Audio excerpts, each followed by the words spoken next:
ये है आज से 100 साल पहले की कार और ये है आज की कार। ये है उस वक्त का एयरप्लेन और ये है आज का एयरप्लेन। लेकिन ये है उस वक्त का क्लासरूम और ये है आज का क्लासरूम। आपने कुछ नोटिस किया? क्लासरूम को छोड़कर सारी चीजों ने तरक्की कर ली, मगर ये आज भी वैसा का वैसा ही है। कहते हैं किसी भी समाज की बुनियाद उसके एजुकेशन सिस्टम में छुपी होती है।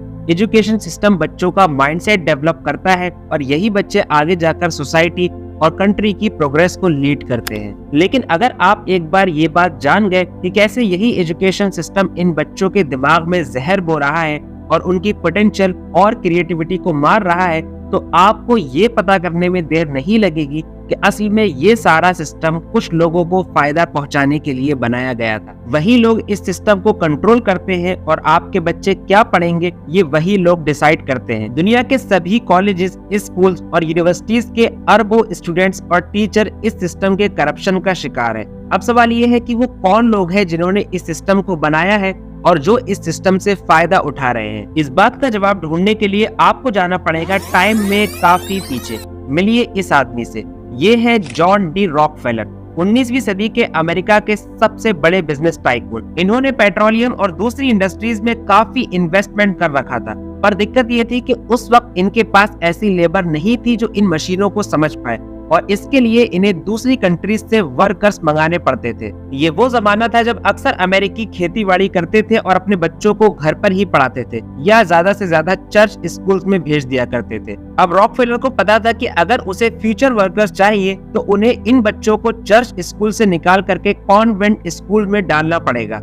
रॉकफेलर ने अमेरिका के हजारों स्कूलों को बिलियंस ऑफ डॉलर्स चैरिटी और एड के नाम पर दिए और पूरे ही देश में एजुकेशन ऑलमोस्ट फ्री हो गई। अमेरिकन्स काफी इम्प्रेस हुए और वो रॉकफेलर को एक भला आदमी समझने लगे। लेकिन रॉकफेलर का असली प्लान सिर्फ वही जानते थे। इन स्कूलों में स्पोर्ट्स और एक्स्ट्रा करिकुलम एक्टिविटी का चूरन देकर बच्चों को लुभाया भी गया और यहाँ से उनकी ब्रेन वॉशिंग का खेल शुरू हुआ। रॉकफेलर का प्लान इन बच्चों को हार्ड वर्किंग वर्कर्स में बदलना था और उनको उतना ही पढ़ाया जाता था जितना उन्हें एक वर्कर बनाने के लिए काफी था। उनकी पूरी पर्सनैलिटी को एक वर्कर की तरह शेप किया जाता था, जिससे उनकी सारी क्रिएटिविटी और पोटेंशियल मर जाती थी।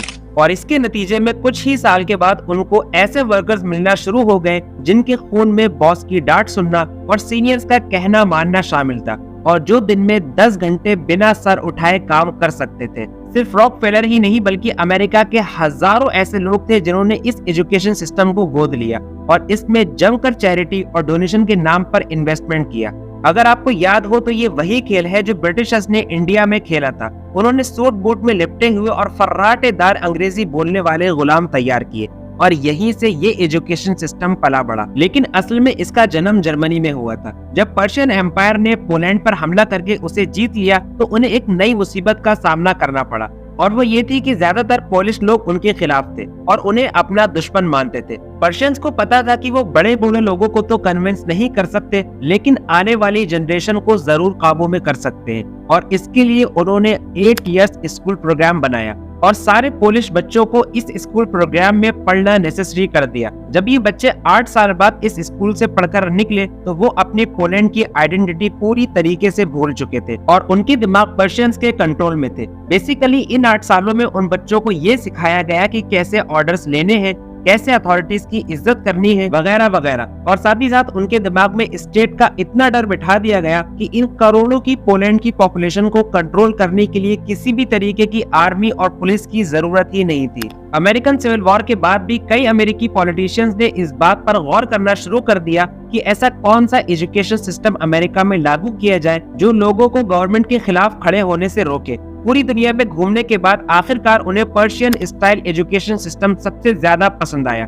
कई अमेरिकन बिजनेस टाइकून ने इस सिस्टम को अमेरिका में लागू करने के लिए जमकर पैसा बहाया। इस सिस्टम के अकॉर्डिंग हर स्टूडेंट को उतनी ही एजुकेशन पढ़ाई जानी चाहिए कि वो एक वर्कर बनने लायक हो जाए, लेकिन उसको ज्यादा नॉलेज गेन करने और थिंकर बनने से रोकने की भी पूरी कोशिश करनी चाहिए। खुद जॉन डी रॉकफेलर का स्टेटमेंट ये था कि मुझे देश में थिंकर्स की नहीं बल्कि वर्कर्स की जरूरत है। कुल मिलाकर ये कहा जा सकता है कि जिस एजुकेशन सिस्टम को रॉकफेलर ने बढ़ावा दिया था वो क्रिएटिव फिलोसोफर्स, डॉक्टर्स और इन्वेंटर्स नहीं बल्कि माइंडलेस और थॉटलेस स्लेव पैदा कर रहा था। और रॉकफेलर का ये प्लान आज भी परफेक्टली काम कर रहा है। अपने आसपास के कॉलेज ग्रेजुएट्स पर नजर डालिए तो आपको पता लगेगा कि जिन लोगों ने अपनी जिंदगी के 15 साल स्कूल को और 5 से 10 साल हायर स्टडीज को दिए हैं, उनको ये भी नहीं पता कि लाइफ में सरवाइव कैसे करना है, पैसे कैसे बचाना है, किसी बिजनेस को कैसे ग्रो करना है। आज भी आप दिल्ली, पटना या लखनऊ जैसे शहरों में चले जाएंगे तो आपका सामना ऐसे लाखों यंगस्टर्स से हो जाएगा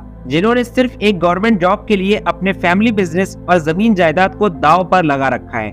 वो चाहते तो अपने फैमिली बिजनेस को एक्सपेंड और जमीन जायदाद का एक फ्रूटफुल यूज कर सकते थे, लेकिन जिस सिस्टम से पढ़कर वो निकले हैं वो सिर्फ उन्हें एक वर्कर बनाना चाहता है, अब चाहे वो गवर्नमेंट सेक्टर में हो या प्राइवेट सेक्टर में। आज के दौर में भी आपके टीचर्स, सीनियर्स या कोई और आपसे ये बात कह रहा होता है कि मेहनत से पढ़ो ताकि कोई अच्छी जॉब हाथ लगे, तो असल में वो आपके सामने ये बात कन्फेस कर रहे होते हैं कि ये स्कूल, कॉलेजेस और यूनिवर्सिटीज सिर्फ मल्टीनेशनल कंपनीज को स्लेव यानी वर्कर देने का एक ठिकाना है। आप अपनी पर्सनैलिटी को एक वर्कर की तरह शेप करो ताकि आप एक अच्छे स्लेव यानी वर्कर बन सको। और मजे की बात यह है कि जिन स्कूल और कॉलेजेस की फीस गरीब और मिडिल क्लास स्टूडेंट्स के गार्जियन दिन रात एक करके भरते हैं, ये बिजनेस उन स्कूलों को बिल्कुल भी अच्छा नहीं मानते और इन स्कूलों में पढ़ना अपना टाइम वेस्ट करना समझते हैं। ज्यादा दूर नहीं जाकर इलॉन मस्क का ही एग्जांपल ले लिया जाए तो टेस्ला, पेपल, बोरिंग और स्पेस एक्स जैसी कंपनी के फाउंडर का ये कहना है कि रेगुलर स्कूल्स बच्चों को वो नहीं पढ़ा पाते जो उन्हें असल में पढ़ाना चाहिए,